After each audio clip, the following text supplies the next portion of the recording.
By now, I'm sure many of you have seen Tony Vitello's opening statement after winning Game 3 to secure a spot in the College World Series, where he goes on a near 7-minute speech defining success and a number of other topics. If you haven't had a chance to watch it, I suggest you go back to the homepage under the bonus section and give it a listen, because it gave me a new perspective when I went back and listened to the player interviews I did on the field post-game, and I recognized that they all have this one thing in common, which in part has led to the success that they have now, is that when they've been given the chance, they seize the opportunity wholeheartedly. I'm Paige Dower, and this is The Field Pass.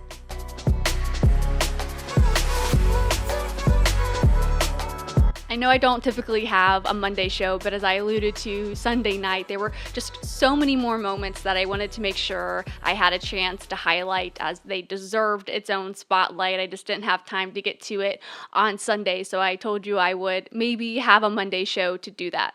So here we are on Monday, and I hope you enjoyed this additional show. So to start, Kavara's tears, who, if you remember from Sunday night, burst into tears when he was hugging his mom and dad on the field after they celebrated a Game 3 win to get a spot in the College World Series. Now, Tears, he started his career at Tennessee as a redshirt freshman, so he didn't see any action. Then last season, he started 14 games and appeared in 29. And then this season was his moment. He has started in all but 2 games. But in the season of success, it wasn't without adversity. He went from the cleanup to the 6th hole, so that moment with his family was a moment of relief for everything he's gone through. And even how he got to the dog pile between the 2023 and the 2024 season has had its own path. Last year, we went to Omaha. We wanted to go to Omaha at Southern Miss. Still an unbelievable feeling, just being part of the team and the bond that we built for so long.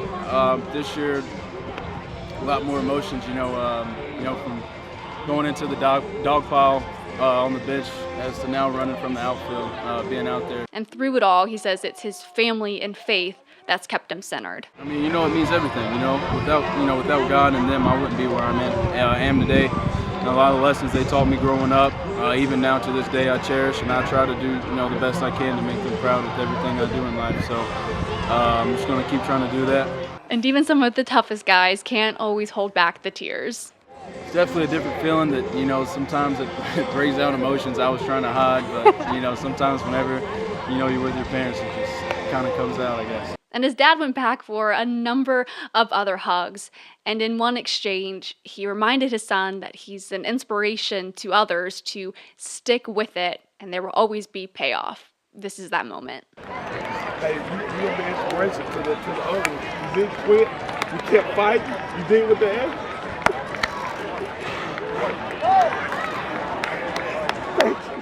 And even through the midst of all of that, what else I thought was really special in all of that exchange was he was still able to give his undivided attention to 2 young ball fans, one of which is the grandson of Jeff Wood, who is the Tennessee athletic trainer for the baseball team, giving the kids his pre-wrap, making sure that they felt special in that moment. Rock, paper, scissors. That's 2 out of 3. Rock, paper, scissors, shoot. Rock, paper, scissors, shoot. I win. I get the big one. Now the next story is AJ Causey. That's so cool. The Sidewinder came in relief in Game 1. He struck out 8 in 4.2 innings of work and didn't give up a run. He also earned his 13th win on the season, winning his last 6 appearances. Now that 13th win, it also ties him for 4th most in Tennessee history in a single season. But of course, when he's running out to the mound, the righty says the mindset's all the same. It's just kind of the same process, throwing the elite pitches and stuff. It was the same process. Lost it for one of the innings, but got it back, and that's pretty much what it was. Just the same thing. It's just pitching.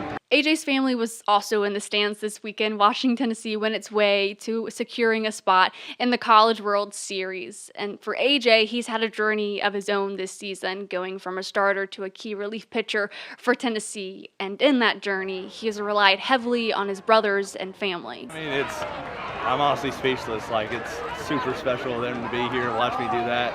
and it finally happened. That's so cool. I also recommend, if you haven't had the chance, to go back a few episodes and listen to my interview I did with AJ's dad, Todd, as we talked about AJ's journey from Little League days playing wiffle ball and how he's adapted to getting all of that spin on his ball. If you did miss it, this is a good time to subscribe so you don't miss other conversations, because it was a really insightful and detailed conversation with Todd, so I definitely recommend giving that a listen. The next story I want you to know about is Dylan Lloyd. The Pigeon Forge alum appeared in the SEC Tournament Championship game against LSU. He had 4.2 scoreless innings of work and earned his second win on the season. He also appeared in Sunday's game.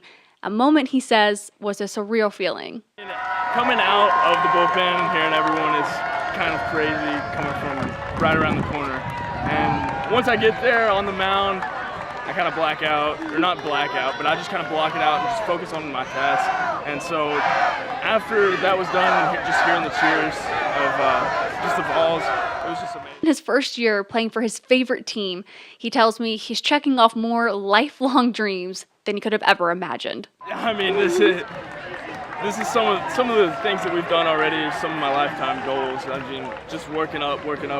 So being able to do this in my first year is like just kind of checking it off early, but we still got a long ways to go. And lastly, Christian Moore, who sent his 32nd home run out of the park, seemingly breaking his own program record game in and game out, and sometimes even in the same game, which he did Sunday night as he had his 5th multi-homer game of the season.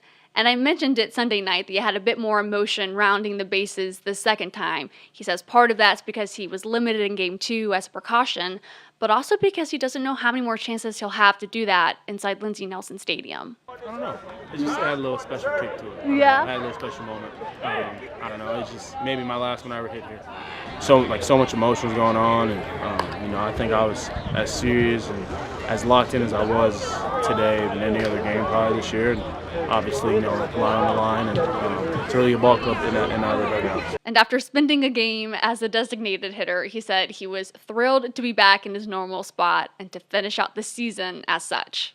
I hate to say it, but I didn't like DHing yesterday. I want to be in action and in the mess, 24/7, and it felt kind of weird, just not being in the mix. But coming in today, just want to have a lot of energy, show my guys that I was feeling better and ready to compete.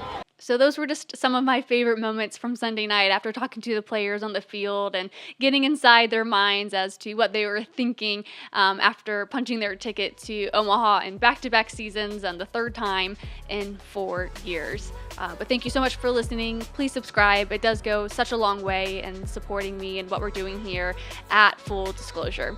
But until then, I'll chat with you all on Wednesday.